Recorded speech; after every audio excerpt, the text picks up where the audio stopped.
بسم اللہ الرحمن الرحیم۔ السلام علیکم، میں ہوں ایڈوکیٹ جلال رضوی اور آپ دیکھ رہے ہیں میرا فیس بک پیج رضوی لا چیمبر۔ اور آج ہم جو سیکشن ڈسکس کریں گے وہ ہے سیکشن 375 ریپ کے بارے میں۔ سیکشن 375 جو ریپ کو ڈیفائن کرتا ہے وہ کہتا ہے کہ کسی شخص کو ریپ کا مرتکب کہا جائے گا جب وہ کسی عورت سے درج ذیل 5 حالتوں میں سے کسی ایک میں بھی مباشرت کرے۔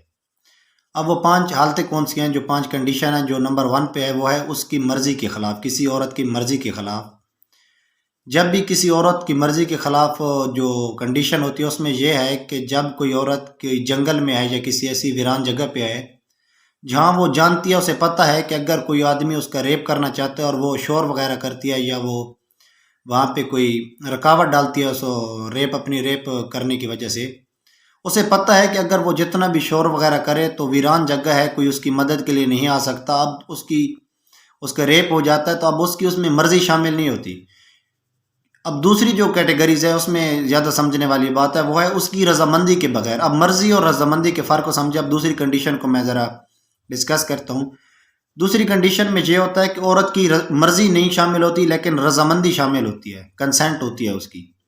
اب رضامندی کیسے شامل ہوتی ہے؟ اگر ایک عورت ہے، اس کو کوئی بچی ہے جو عورت ہے، تو اس کو اس کا باپ ریپ کرنے کے لیے کہتا ہے یا اس کا بھائی ریپ کرنے کے لیے کہتا ہے تو اب وہ اس کی مرضی اس میں شامل نہیں ہوتی، لیکن وہ بیچاری اگر وہ باپ کے سامنے یا بہن کے بھائی کے سامنے اب وہ بیچاری کیا بول سکتی ہے؟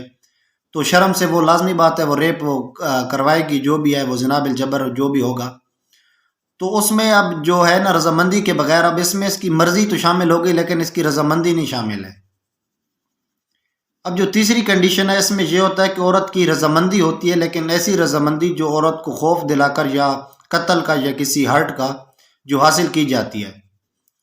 اس میں یہ ہوتا ہے کہ جب آپ کسی عورت کو ریپ کرنے کے لیے کہیں اور ایسا کرے کہ آپ کوئی گن پوائنٹ اس کے سر پہ رکھ لیں، یا آپ اسے کہیں کہ میں آپ کو گولی مار دوں گا اگر آپ نے ایسا میرے ساتھ نہیں کیا، یا میں آپ کو زخمی کر دوں گا، اور آپ نے اسے خوف دلایا کہ وہ اس کی رضامندی حاصل کر لی، تو اب یہ بھی ریپ کی کیٹیگریز میں فال کرتا ہے۔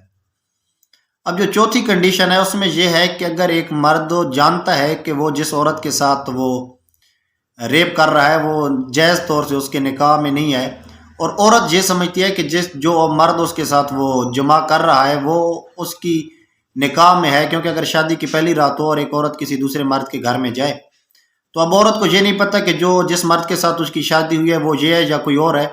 جب عورت کی رضامندی اس طرز پہ حاصل کی گئی ہو کہ عورت کو پتہ نہ ہو کہ جو مرد اس کے ساتھ جمع کر رہا ہے وہ اس کا اپنا ہسبینڈ نہیں ہو۔